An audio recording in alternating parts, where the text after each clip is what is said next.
갈라디아서 1장 10절을 다시 한번 읽고 말씀을 같이 나누겠습니다. 갈라디아서 1장 10절입니다. 같이 읽습니다. 시작. 이제 내가 사람들에게 좋게 하랴 하나님께 좋게 하랴 사람들에게 기쁨을 구하랴 내가 지금까지 사람들의 기쁨을 구하였다면 그리스도의 종이 아니니라. 아멘. 신앙의 제 신앙 초기에 이 말씀을 주님께서 주셨어요. 그래서 사람을 기쁘게 하는 삶이 아니라 오직 하나님만을 기쁘게 하자, 이런 제 안에 어떤 동기부여들, 모토들이 굉장히 강했고, 또 그래서 예배를 시작하면서 준비할 때 보면 뭐 다른 분들 전혀 신경 쓰지 않았습니다. 직분자임에도 불구하고 맡겨준 영혼들이 있었지만 예배를 시작하기 전에는 다른 것에 전혀 신경 쓰지 않았습니다. 내가 오직 이 예배를 성공해야 되겠기 때문에 뭐 다른 사람이 뭐 이렇게 도움이 필요하고 뭐 이렇게 하는 그런 시간들도 필요하고 영혼들을 인도해야 되는 시간들도 필요한데 그냥 자리에 앉아버리면 오직 하나님 앞에 나 오늘 예배 성공하고 싶습니다. 오직 주님만 보기를 원합니다. 그러면서 뭐 진짜 악으로 깡으로 막 그렇게 기도하면서 주님을 찾았었던 시간들이 있습니다. 지금도 마찬가지고 지금도 사람들을 위한 목회가 아니라 하나님을 위한 목회를 하고 싶고, 또 우리 머릿돌 말씀처럼 사람을 위한 성전이 아니라 하나님을 위한 성전을 지어야 된다라고 하는 그 말씀을 가지고 있기 때문에 매일 싸우고 있고 싸울 수밖에 없는 것이고, 오늘 단상에 딱 서도 이 단상에 섰을 때에 과연 내가 주님이 기뻐하시는 말씀을 전할 자인가, 아니면 여러분의 한 사람 입장, 어떤 사람은 육신이 아프고 어떤 사람은 마음이 아프고 어떤 사람은 가정에 문제가 있고 어떤 사람은 여러 가지 모양들이 처지가 다 다르지 않습니까? 그 모든 처지가 다른 사람들에게 위로를 주는 말씀인가? 그러니까 어떤 육신적인 혼적인 위로를 하기 위해서 이 자리에 섰는가? 아니면 정말로 하나님께서 이 사람은 이게 아프고 저 사람은 마음이 고통스럽고 막 여러 다 사정이 다 다른데 그 한 사람 한 사람 한 사람에게 어떤 개인적인 관점이나 어떤 위로나 평안을 주기 위해서 이 자리에 섰다면 그만둬야지. 이렇게 하나님은 우리에게, 예수님도 그러시잖아요. 예수님도 이 땅에 오셔서 말씀을 하실 때 내가 지금 너희들한테 전하는 말은 이 땅에서 흡수할 수 있는 말씀이 아니라 하나님 아버지가 나에게 주신 말씀을 너희들에게 하는 말이야. 그래서 요한복음 6장에 보면은 3번이나 강조를 하는 게 뭐냐? 그것은 아버지께 배운 사람마다 내게 온다는 것이었어요. 3번이나 강조해요. 하나님께 배운 사람은 나에게 오게 되어 있어. 그러니까 이 시간도 하나님의 음성을 들을 때 조신양 목사가 하는 소리가 아니라 하나님께 듣는 사람이 있고 하나님께 배우는 사람이 있어요. 그런데 이제 조신양의 목소리, 조신양의 톤, 조신양의 억양, 분위기, 이거를 살피려고 하는 사람들도 꽤 있지요. 그러나 그것이 아니라 지금 이 시간에 하나님께서 여러분에게 주시고자 하는 음성이 무엇인지를 가장 잘 알아야 된다. 근데 주님이 오늘 단에 서면서 이런 여기 말씀 주제처럼 하나님을 기쁘시게 하고 싶은 이들에게, 이런 제목을 이렇게 주셨어요. 금요일 날 금요 찬양 예배 드리면서 기도할 때에 주님이 그것을 녹화해 주셨어요. 갈라디아서 1장 10절의 말씀. 너 지금 사람을 기쁘게 하는 사람이냐 아니면 나를 기쁘게 하는 거냐. 저는 목회자로서 목회를 하면서 사람을 기쁘게 하냐 하나님을 기쁘게 하냐 이런 싸움을 하고 있는데, 아까 우리 집사님 간증처럼 집사님은 그 96세 되신 그분에게 가서 삶의 현장에 가서 그 삶의 현장 가운데서 무엇과 싸우고 있는지, 말씀 때문에, 말씀이 있기 때문에 이 말씀을 살아내기 위해서 막 싸우고 있기 때문에 결국 오늘 간증을 할 수 있었던 시간들이 되었는데, 여러분은 삶의 현장으로 가서 사람을 기쁘시게 하는 사람입니까? 하나님을 기쁘시게 하는 사람입니까?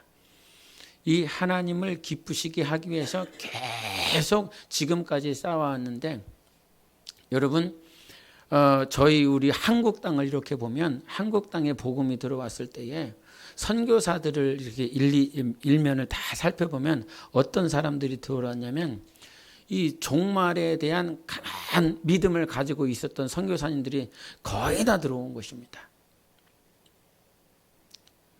마태복음 24장에 보면 종말장이 있지 않습니까? 근데 그 종말에 복음이 땅끝까지 이르러야 이 주님이 다시 오실 것을 말씀을 하신 그 말씀을 붙들고 들어온 선교사들이 대부분이에요.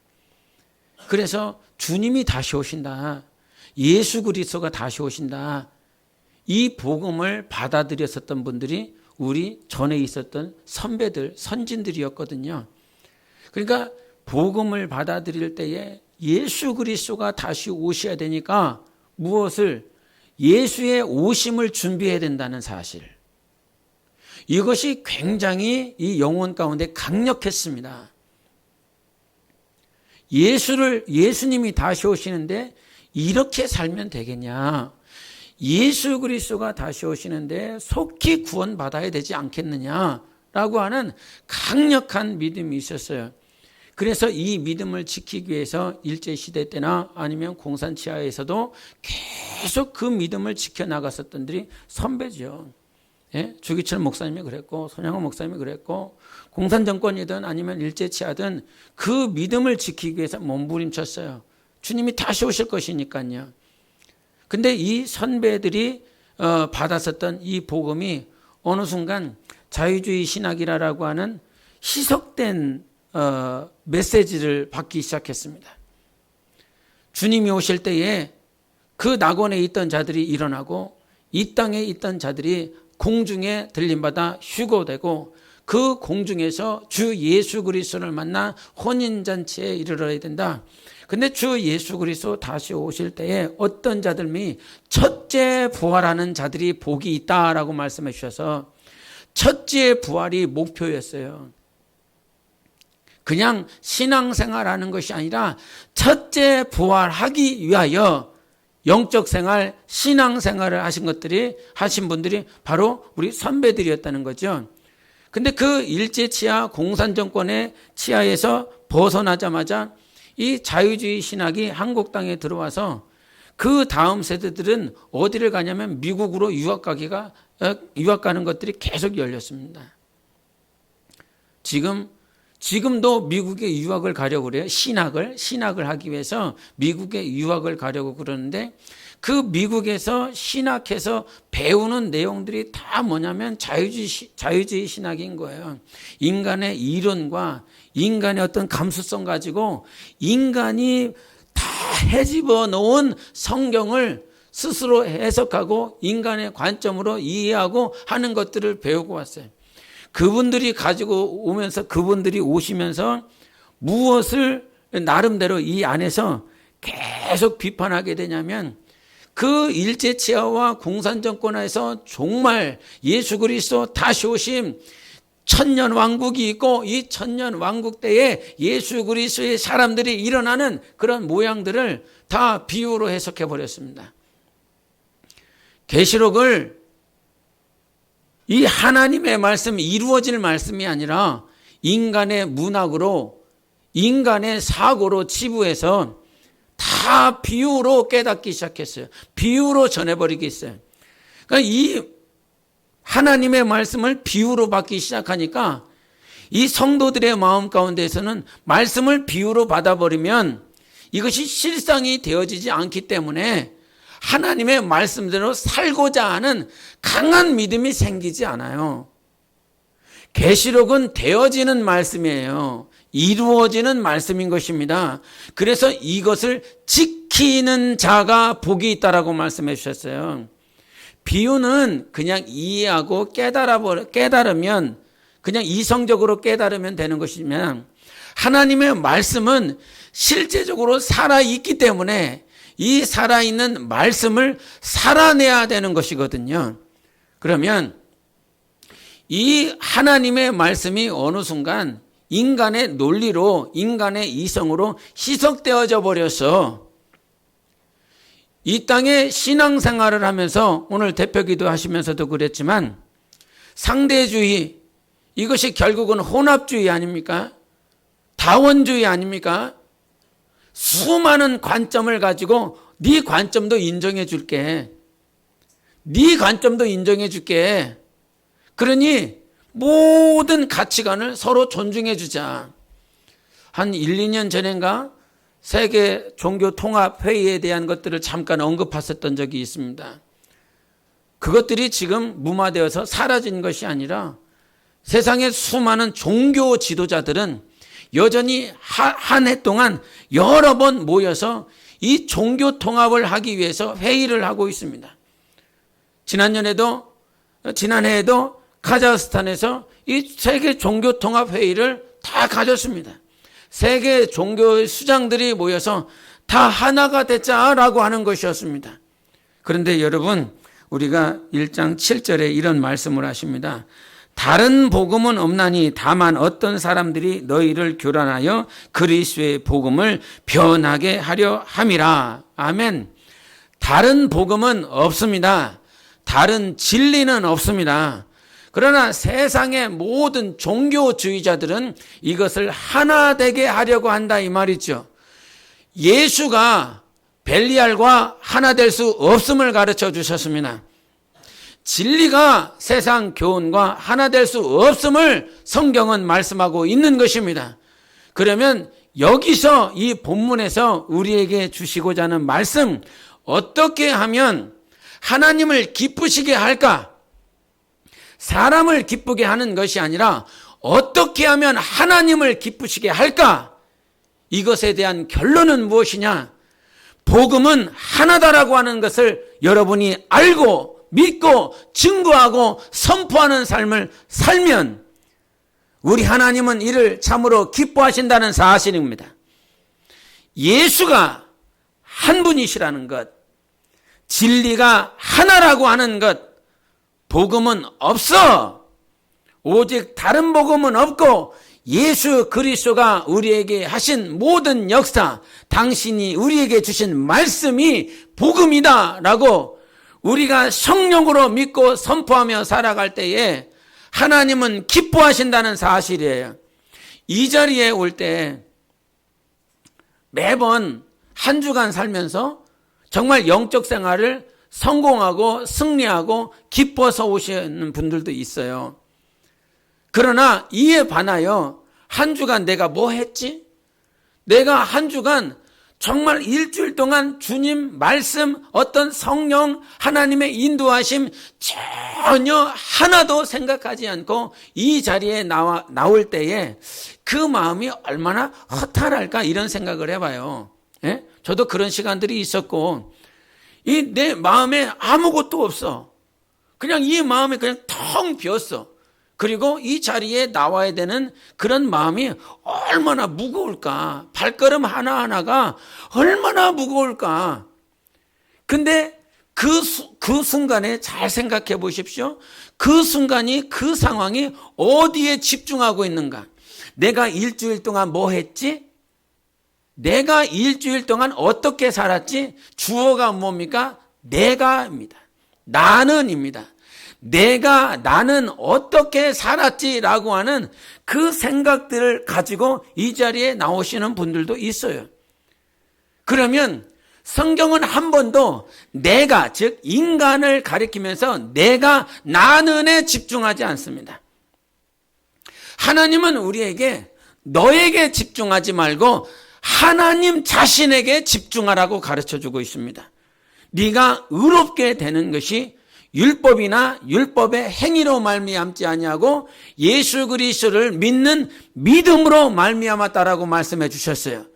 율법의 의가 있는 것이 아니라 예수 그리스도를 믿는 것이 의라라고 말씀해 주셨습니다.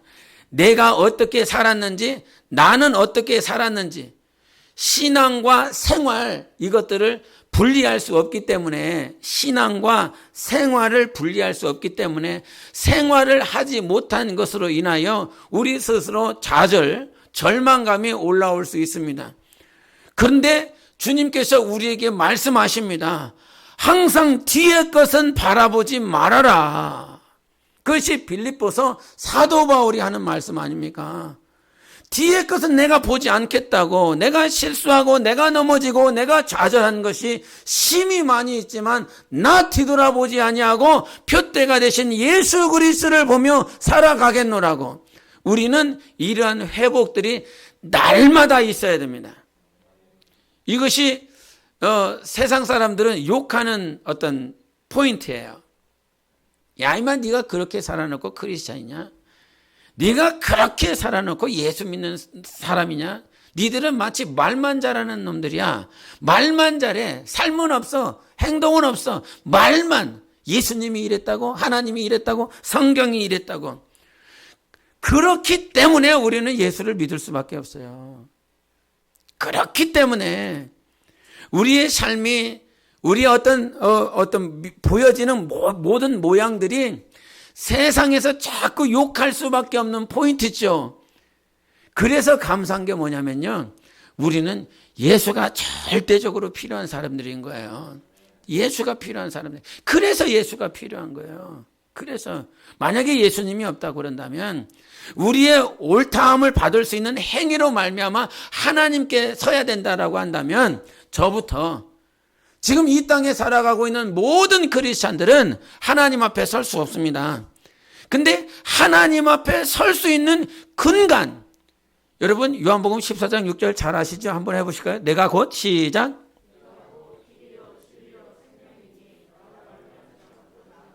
예, 그거 아닙니까? 아버지께 나아갈 수 있고 아버지께 설 수 있는 것은 나로 말미암지 않고서는이라고 말씀해 주셨어요. 이 자리에서 예배를 드릴 수 있는 건 예수님이 여러분 영혼을 위해서 십자가에서 피 흘려 주셨기 때문인 것입니다. 나를 믿으면 하나님의 자녀가 된다라고 하는 내 믿음이 비록 온전하지 않아요. 때로는 완전하지 않아요. 하나님 보셨을 때 흡족하지 않는 믿음일 수도 있어요. 그런데 내가 예수 그리스도를 믿습니다. 이 한 문장 때문에, 이 한 믿음 때문에 하나님은 우리를 받아주시는 것입니다. 다른 것 때문에 여러분을 받지 않았어요. 여러분이 얼마나 수고했는지, 얼마나 노력했는지, 얼마나 헌신했는지에 따라서 하나님께서, 가끔 저희 아이들을 생각할 때에 이런 생각이 자꾸 올라올 때가 있습니다. 아버지가 목사고 아버지가 교회를 하고 있으니까 아버지가 설교해야 되고 또 성도들을 이렇게 목회를 해야 되니까 아들 된 자들로서 뭐 반주하고 찬양 인도하고 봉사하고 직분을 감당하고 있는 그 모양들, 이것이 저희 자녀들이 이 직분 감당하고 어떤 신앙생활, 어떤 여기서 직분을 감당하고 봉사하는 모든 모양들이 이게 백이라고 한다면, 이 백이라고 하는 이 모양이 이 조신양 목사가 목회하는 이 교회가 아닌 다른 교회를 갔을 때, 여기 5층 주님의 교회 있죠? 그 주님의 교회로 이 아이들을 이렇게 보냈어. 그러면 저희 자녀들이 그 5층에 가서 주님의 교회를 섬길 때 이 모습 그대로 섬길 수 있을까? 지금 우리 자녀들은 과연 하나님을 기쁘시게 하기 위하여, 내가 하나님의 자녀이기 때문에 하나님의 뜻을 알고 말씀을 알고 순종하고 그렇게 사는 모양 때문에 지금 이 자리에서 봉사하고 신앙생활을 하고 있는 것이냐, 아니면 목사가 아버지이기 때문에 이렇게 하고 있지는 않을까? 근데 물어보면 아마 이 100이라고 한다면 얼마인지는 모르겠지만 아버지가 목사이기 때문에 이러한 모양들을 하고 싶지는 않은데 어느 순간 하고 있는 모양들이 있지 않을까, 이런 생각을 해봐요. 예? 하나님이 전적으로 하나님이, 여러분 목사 설교가 좋아서 아니면 목사가 잘생겨서, 아니면 교회가 어떤 복지를 잘해주고, 어떤 교회가 좋고 목사가 좋고 성도들이 좋고, 이것을 나쁘다라고 말할 수는 없겠지만, 그러한 것들이 어느 순간 내가 주님을 사랑하고 주님을 따라가는 그 길에 이것은 플러스 알파인데, 이런 외적인 것들은 플러스 알파고, 정말 주가 돼야 되는, 축이 돼야 될 것은 내가 정말로 하나님만을 사랑하기 때문에 이 자리에 있습니다. 오직 진리들을 붙들기 위해서 내가 이 자리에서 봉사하고 있는 것입니다. 목사님 때문에가 아니라, 저 성도 때문에가 아니라 오직 하나님 때문에 하고 있습니다. 교회는 이것들이 회복되어져야 됩니다. 저로부터. 다른 성도 때문에 내가 이거를 하고 있는 것이 아니라, 내 가족들 때문에 이것을 하고 있는 것이 아니라, 정말 예수 그리스도 때문에, 우리의 찬양 들었던 것처럼 예수 어린 양, 십자가 지신 그 사랑, 내가 예수 어린 양을 따라가는 것입니다. 예수만을 섬기는 것입니다. 어린 양 때문에 가는 것이지, 목사 때문에, 목사가 목회를 잘하도록 돕기 위해서 이것을 부정하는 것이 아니라 당연히 협력하고 지체로서 감당을 해야 되기 때문에 이것이 중요하지만, 그 이전에 분명히 해야 될 것은 목사 때문에 여러분이 여기에 있는 것이 아니라, 아니면 내게 맡겨주신 그 한 영혼 불쌍해서 여기 있는 것이 아니라 하나님 때문에, 예수님 때문에 여기 있어야 된다라고 하는 것이죠. 그래서 목사 때문에 여기 있으면 분명히 어느 순간 목사 때문에 힘이 들 거예요. 성도 때문에 내가 여기 있으면 그 성도 때문에 힘들 거예요. 왜 그래요? 아브라함은 이삭을 바쳐버리게 하셨습니다. 왜 그래요? 이삭이 아브라함에게 우상되어지지 않기를 원하는 거거든요. 그래서 이삭을 철저하게 하나님 앞에 드려버리고 나니까 그제서야 하나님이 아브라함에게 하시는 말씀, 네가 이제 얼마나 살았어요? 거의 113년을 살았다 이 말이죠. 근 120년을 사는 상황 동안 얼마나 하나님께 인도받으며 75세 때에 하란 땅으로부터 와갖고 계속 하나님 따라 살았습니까? 신앙의 생활도 있었어요. 모양도 있었어요. 근데 이삭이라고 하는 그 이삭을 하나님 앞에 드리고 나서야 하나님이 그를 인정하더라라고 하는 것이지요. 이삭, 즉 자기가 심히 사랑하고 아끼고 자기 평생의 보물과 같은 그 존재, 그 사람을 하나님의 말씀 따라 올려드리고 나니까 하나님은 그제서야 아브라함의 믿음을 인정하더라라고 하는 것입니다. 하나님은 우리가 정말 우리 안에, 여러분 영혼 안에 누구만, 예수만, 하나님만 있기를 원해요. 그 하나님만 있어서 영혼을 사랑하는 거죠. 예? 내가 아내를 사랑하는 게 얼마나 형편없는지 알아요. 예? 내가 자녀를 사랑하는 것이 얼마나 형편없는 것인지 내가 더 잘 알아요. 그런데 이런 부족한 모양, 형편없는 모양도 하나님이 내 안에 충만해지면, 하나님이 내 안에서만 사시면 사랑할 수 있어요. 진짜로. 예수 그리스도만 사시면 누구라도 사랑할 수 있어요. 왜 부모를 사랑을 못해요? 내가 있기 때문에 그래요. 내가. 그러나 예수가 계시면 사랑할 수 있어요. 그것이 주님께서 우리에게 가르쳐 주신 거예요. 성령이 오시니까요, 제자들이 바뀌었어요. 성령이 임재하시니까요, 그렇게 자기 목숨 아까워서 도망 다녔었던 그들이 자기의 목숨 다하여 성도들을 섬겨요. 사도행전 2장 46절에 보니까 그렇게 자기의 어떤 물질, 자기의 집안에 가지고 있었던 어떤 물건들 얼마나 아까워요. 예?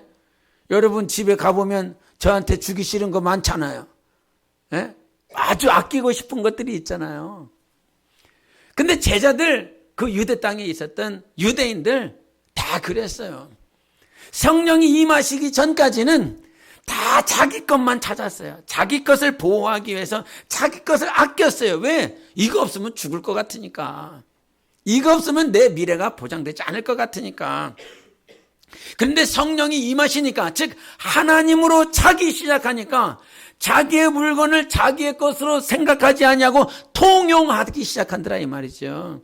자기 것을 내놓기 시작했어요. 하나님이 임하시니까요 자기 것을 내놓기 시작하더라고요.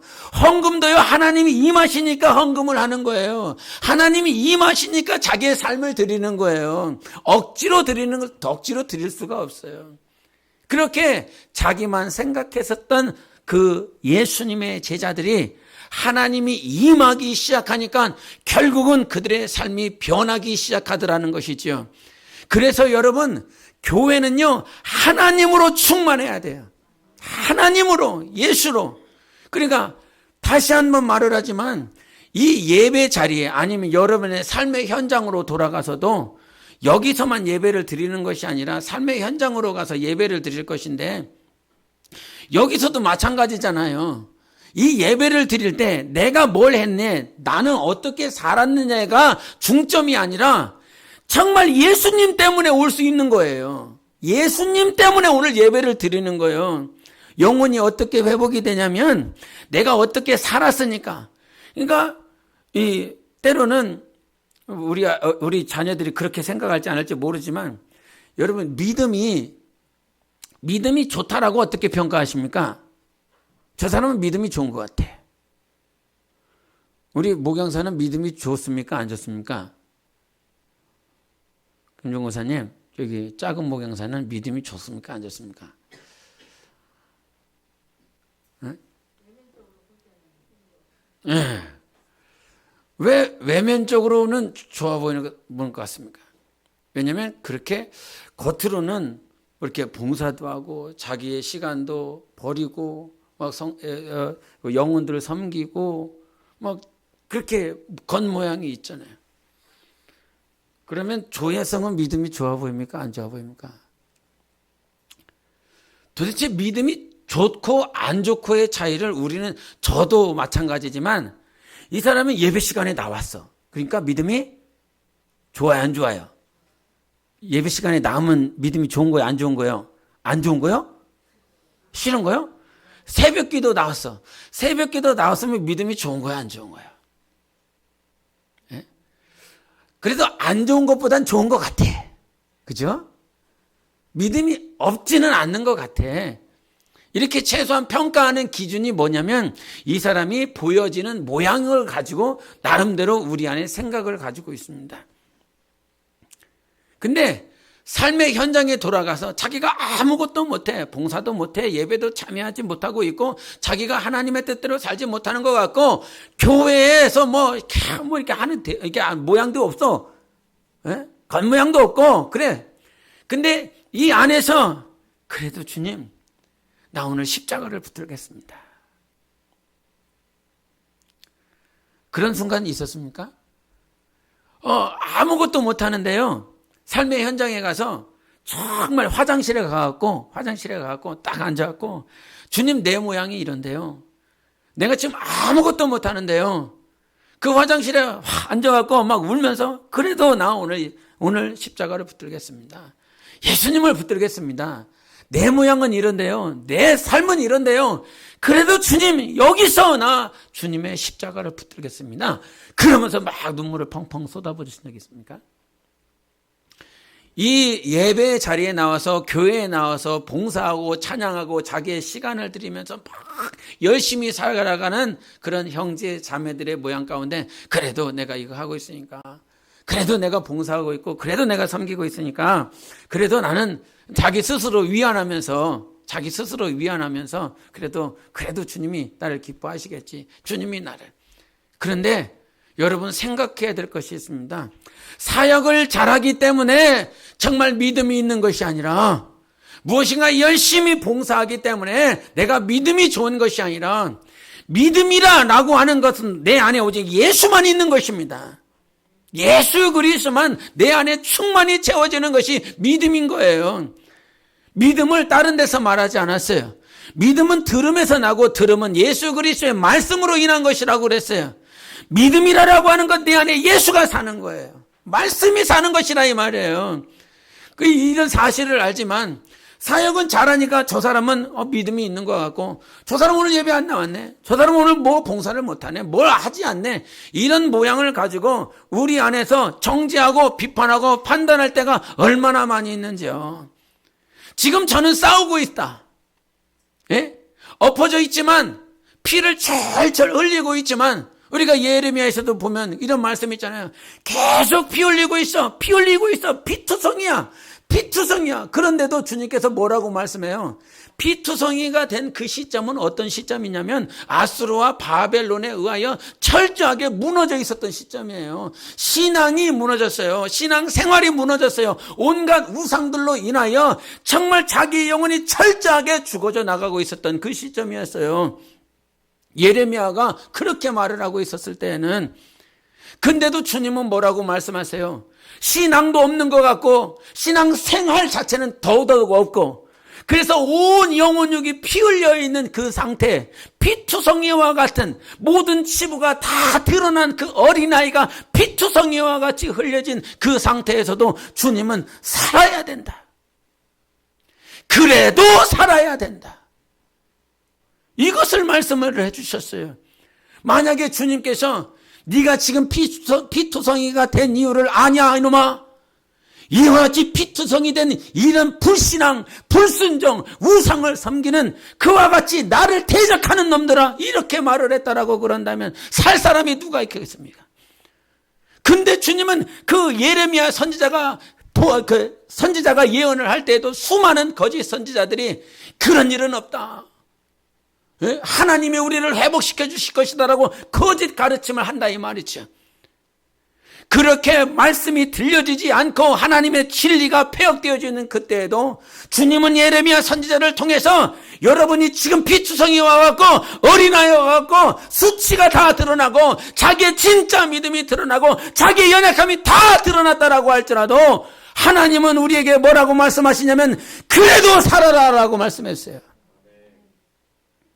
뭐가 살아? 육신이 사는 거예요? 영원히 살라는 거예요. 믿음을 인정하라는 거예요. 하나님의 인도하심을 인정하라는 거예요. 하나님의 살아가심을 인정하라는 거예요. 나는 피투성이라고 할지라도 하나님은 살아계셔. 하나님은 오늘도 인도하고 있어. 이 사실을 인정하는 거예요. 피투성이지만 인정해야 살아나는 거예요. 피투성이라도 막 다 찢겨졌어. 가능성이. 그러니까 에스겔 선지자를 통해서 그 골짜기에서 살아날 수 있는 확률은 몇 %예요? 다 죽은 뼈다귀 아닙니까? 죽은 뼈예요. 생기가 없어요. 살도 없어요. 다 죽어서 군대가 다 죽어버렸어요. 가능성은 하나도 없어. 인간의 관점, 목사의 생각에서는 저 영혼이 살아날 가능성은 100% 없어. 목사 인간의 관점으로는, 직분자 저 사람의 입장에서 저 영혼을 보면 저 사람은 100% 못 살아나.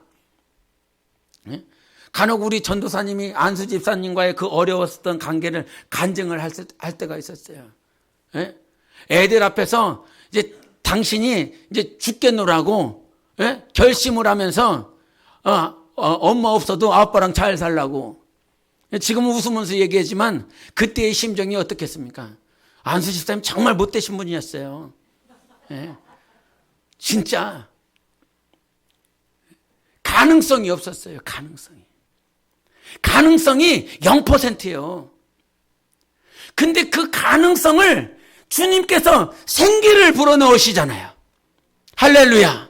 생기가 들어가니까요. 그리고 주님이 뭐라고 말씀해? 일어나라.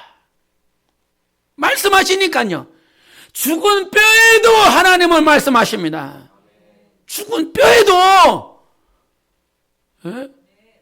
죽은 자에게도 주님은 말씀하신다 이 말이요. 듣지 못하고 정말 감각이 없고 문둥병자와 같이 다 신경이 없어진 자에게도 주님은 오셔서 문둥병자를 세우시고 깨끗하게 하시고 일으켜 주신다라고 말씀하십니다. 여러분, 저 역시도 피투성이가 됐었던 시점이 있고 그래서 피투성이가 되고 싶었던 그 시점은 모든 거 다 내려놓고 싶었어요. 교회를 떠나고 싶었어요. 뭐 직분 무슨 소용이 있어?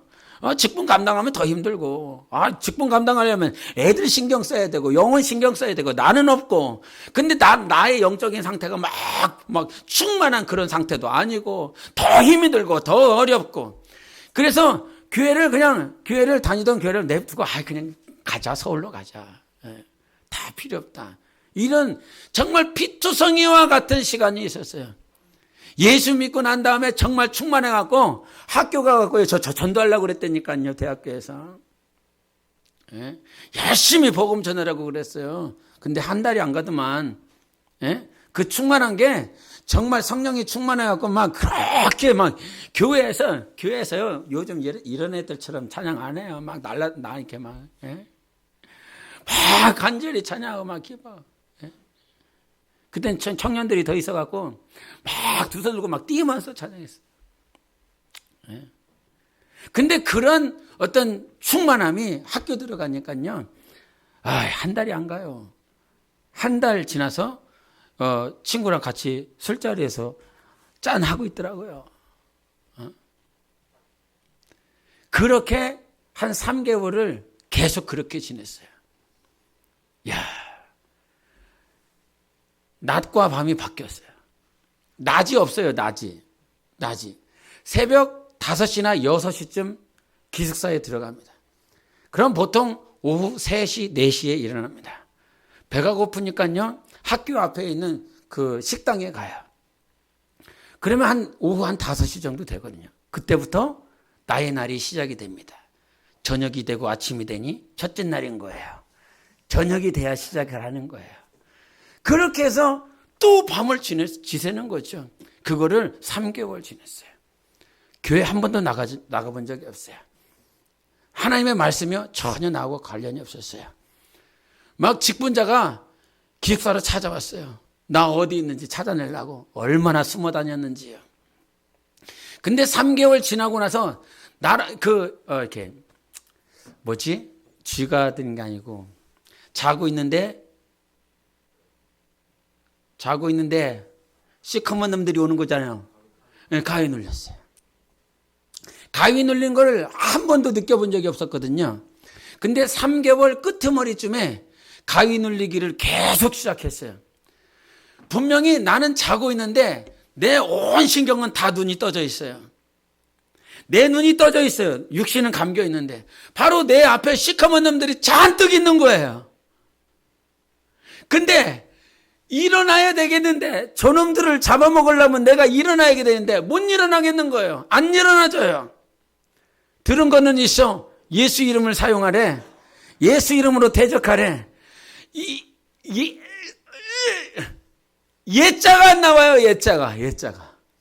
예수 이름으로 귀신을 쫓아라고 그랬기 때문에 그거는 알고 있어서 해보자. 안 나와요. 얼마나 무섭던지요. 얼마나 힘들던지요. 그래서 몇 시간을 무서운 상태로 지나고 난 다음에 그제서야 눈이 떠져갖고 일어났어요. 3개월쯤 되니까요, 내가 아니었어요. 그러면서 결국에 이제 기숙사 도서관에 있는데 친구들이 이렇게 이제 등교를 하는 거죠. 등교하는 그 모습을 보면서 쟤들하고 나하고 얼마나 비교가 되는지. 같은 친구고 같은 과고 쟤네들은 씻고 밥 먹고 학교 가는데 나는 폐인이 돼갖고 무서워갖고 일어나갖고 지금 여기 도서관에 이렇게 마치 숨은 자처럼 그렇게 있어. 근데 그때 성령께서 말씀해 주세요. 야, 이제 가야 되지 않겠냐? 아주 확실한 주님의 음성이었어요. 근데 저는 그런 어떤 주님이 나에게 찾아오실 줄 몰랐어요. 그렇게 말씀하실 줄 몰랐어요. 나는 그냥 폐인인 거예요.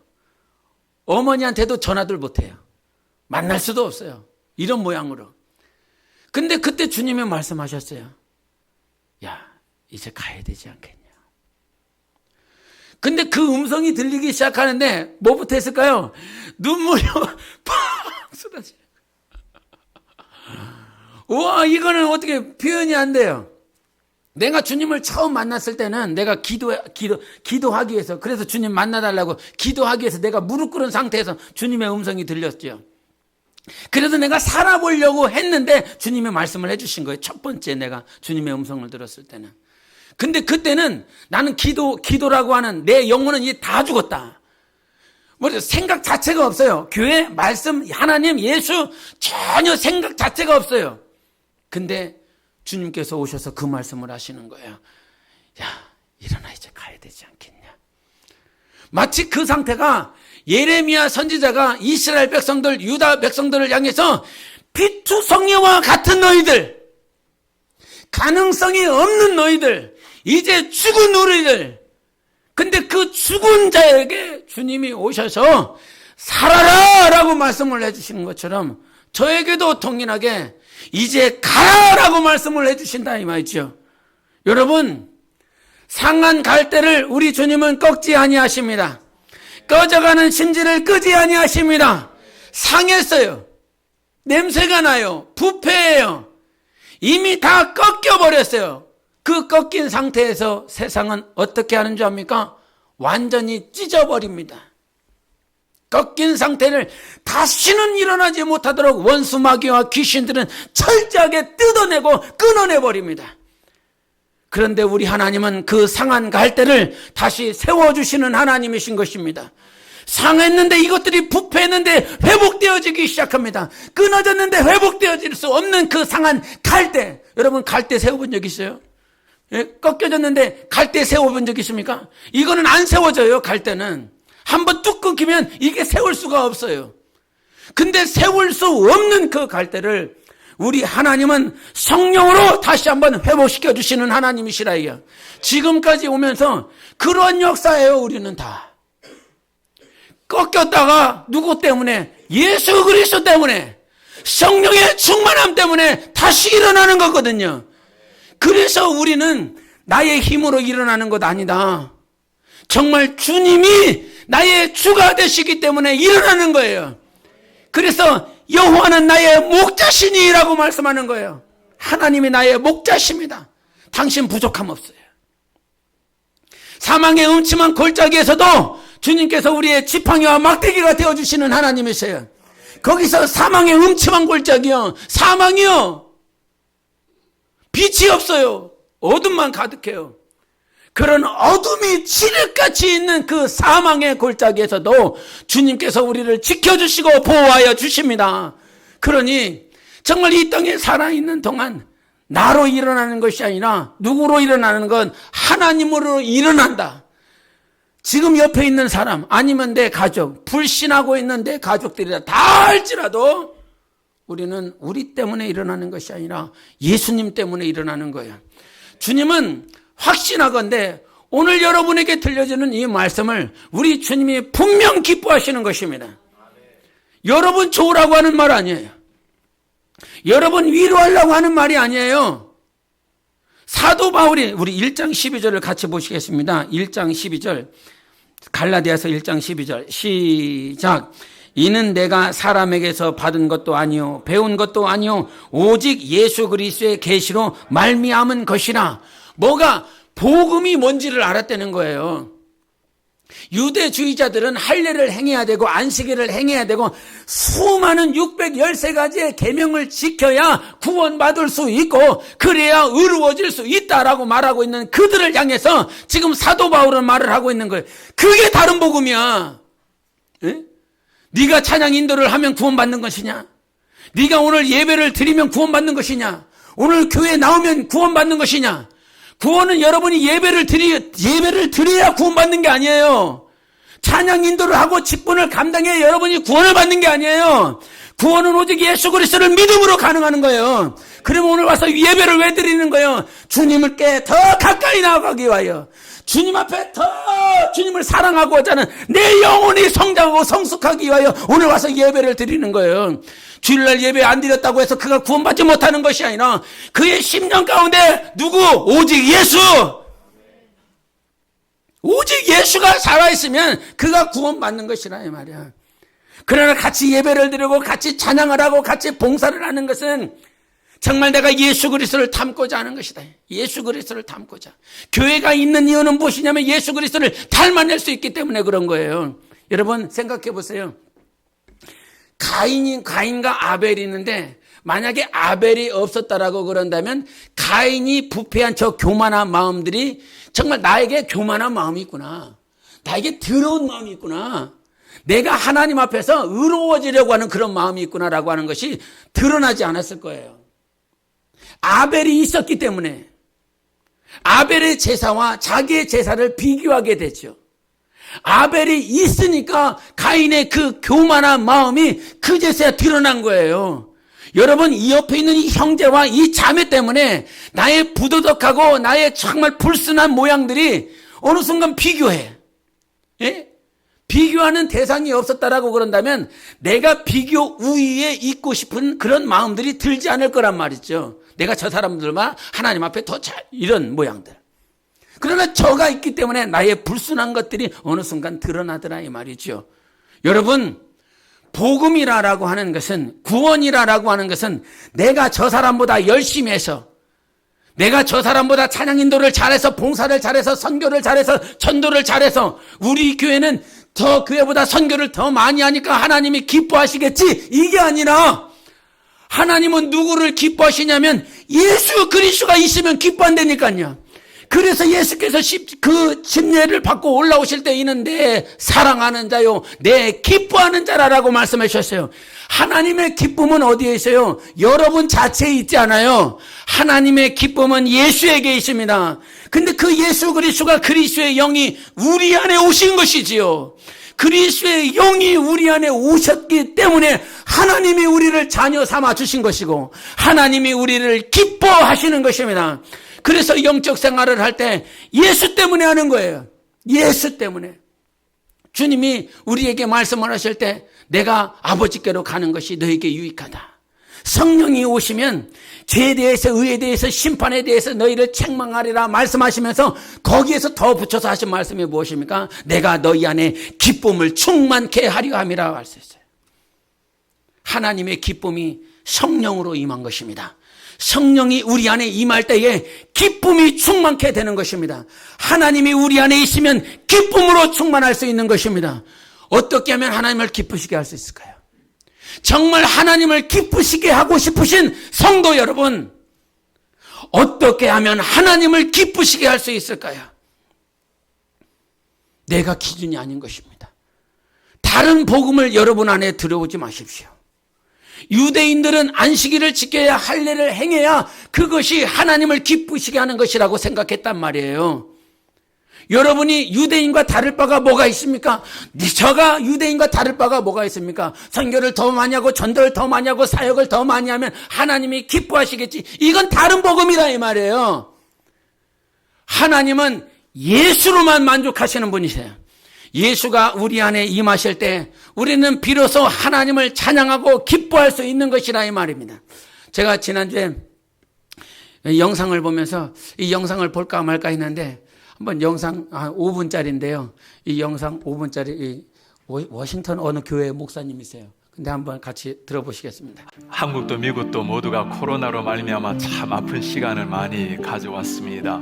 우리의 육신적인 팬데믹도 참 문제이지만 더 위험한 것이 있다면 영적인 팬데믹 현상이라 볼 수 있을 겁니다. 지금 미국은 또 한국도 마찬가지로 얼마나 많은 사람이 영적인 깊은 잠에 빠져서 영적 팬데믹 현상을 가지고 있는지 모릅니다. 미국은 청교도라는 이름은 가지고 있지만 청교도들이 정말 믿었던 하나님이란 이름이 점점 사라지고 있는 이런 시대를 맞이하고 있습니다. 지난 1월에 조 바이든 대통령이 대통령 취임할 때였습니다. 지금의 미국이 기독교적 문화는 가지고 있기 때문에 중요한 행사를 하게 되면 먼저 목사를 모시고 기도나 설교를 하고 행사를 하게 됩니다. 지난해 조 바이든 대통령이 취임할 때 성경 위에 서서 하기 위해서 손을 얹고 목사를 모시고 축복 기도를 받게 되죠. 그때 했던 기도의 마지막 부분 한번 보시겠습니까? We pray for divine favor upon our president, Joseph R. Biden, and our First Lady, Dr. Jill Biden, and their family. In the strong name of our collective faith, Amen. 마지막 기도 모습 보입니까? In the strong name of our collective faith. 다양한 종교의 이름으로 기도합니다. 예수의 이름이 사라져버리고 다양한 종교의 이름으로 전 국민이 지켜보고 있는 대통령 취임식 때 하나님의 이름으로 축복해야 될 그 자리에 예수의 이름이 사라지고 있는 현실입니다. 미국에는 하원 개원할 때도 마찬가지입니다. 역시 목사님을 모시고 기도로 시작을 하는데 지난해는 임마누엘 클레버이라는 감리교 목사님이 초청을 받았습니다. 기도 마지막 부분입니다.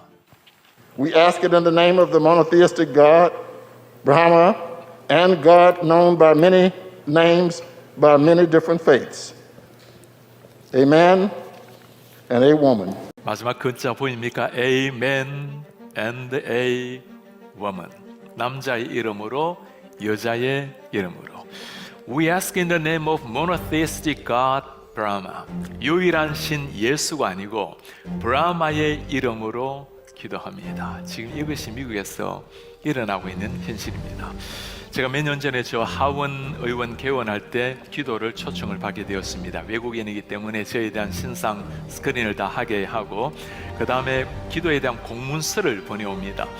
종교가 여러 가지 사람이 있기 때문에 기독교적인 민감한 용어를 사용하지 말라.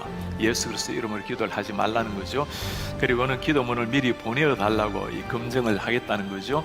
제가 미리 보내면 이게 검색당할 것 같아서 기도하기 하루 전날 밤 12시에 보내고 그리고 다음날 이메일을 열어보지도 않고 기도하러 갔습니다. 미국의 존 베너 하원 의장이 저를 소개를 하고 저 자리에 가서 기도를 인도를 했습니다. 당연히 예수 그리스도의 이름으로 기도를 마쳤어요.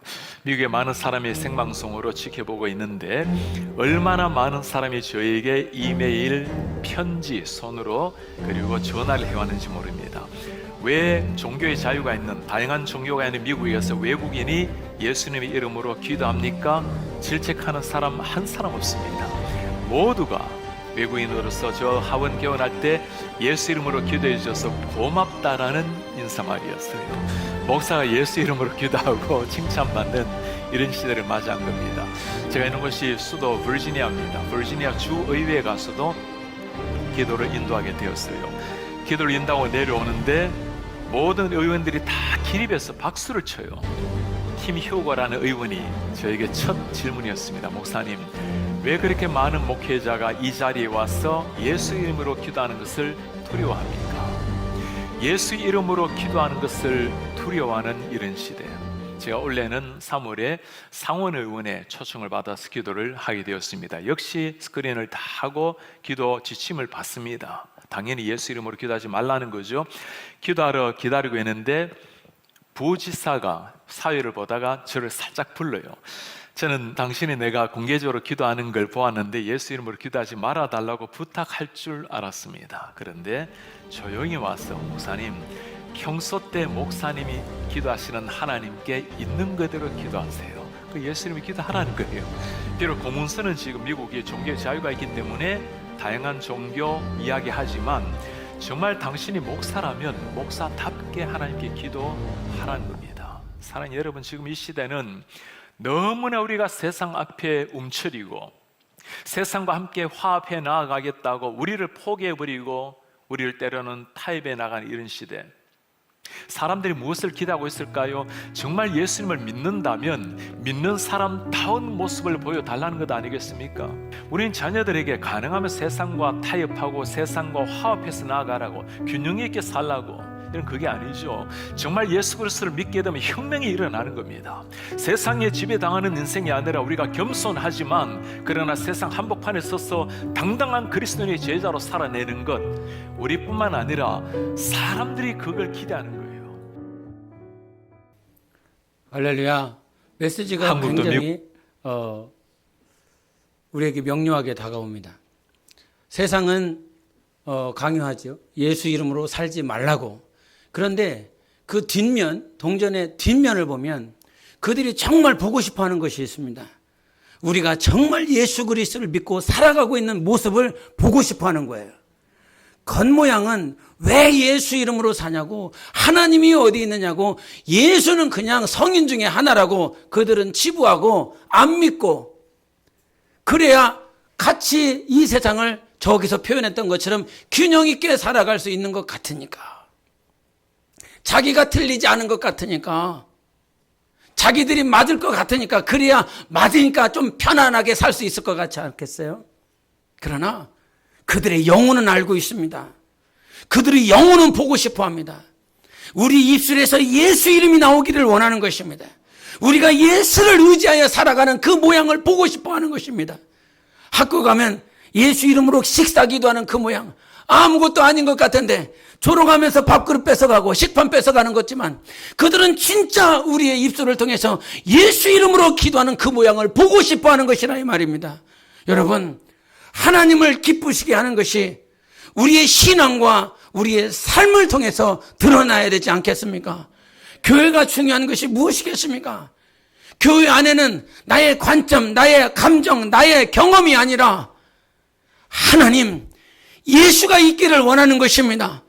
정말 하나님, 이 교회 위에 하나님이 있게 하여 주시옵소서, 예수가 있게 하여 주시옵소서. 여러분 심령 안에도 비록 넘어지고 좌절할 수밖에 없는 비추성이와 같은 모양이 있다 할지라도 주님이 말씀하셨잖아요. 예수 이름으로 살아내라고, 하나님의 뜻대로 살아내라고. 이것이 교회인 것입니다. 음부의 권세가 이기지 못하는 교회는 다시 비투성이와 같은 모양이 있다라고 할지라도 예수 이름으로 일어나는 것입니다. 나 영혼아 예수 이름으로 일어나자. 3번 하십시다. 시작. 나 영혼아 예수 이름으로 일어나자. 나 영혼아 예수 이름으로 일어나자. 나 영혼아 예수 이름으로 일어나자. 아멘. 하나님은 그것을 원하시는 겁니다.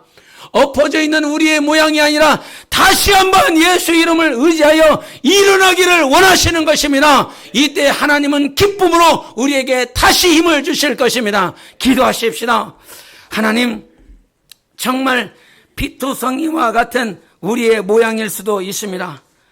그러나 오늘 우리가 다시 한번 일어날 수 있는 것은 피폐해졌고 힘도 없고 생각도 없고 마음도 없고 어찌 해야 될지를 모르는 나, 우리의 모양. 그런데 주님은 그렇게 피폐한 나에게 이제 가야 되지 않겠냐, 다시 일어나야 되지 않겠느냐, 불쑥 찾아오셔서 성령으로 감동하여 주시고 영혼을 깨뜨려 주시고 일어나게 해주셨습니다. 주여, 다시 한번 주님을 구합니다. 주여, 다시 한번 예수 이름을 부릅니다. 그 예수 이름이 우리 안에 있으니 비투성이와 같은 나라 할지라도 다시 일어나 살아서 하나님을 기쁘시게 하는 자가 되기를 원합니다. 주여, 교회가 하나님을 기쁘시게 하여 주시옵소서. 나의 영혼이 살아서 하나님을 기쁘시게 하는 자가 될 수 있도록 우리 함께 열심히 외치고 기도하십시다.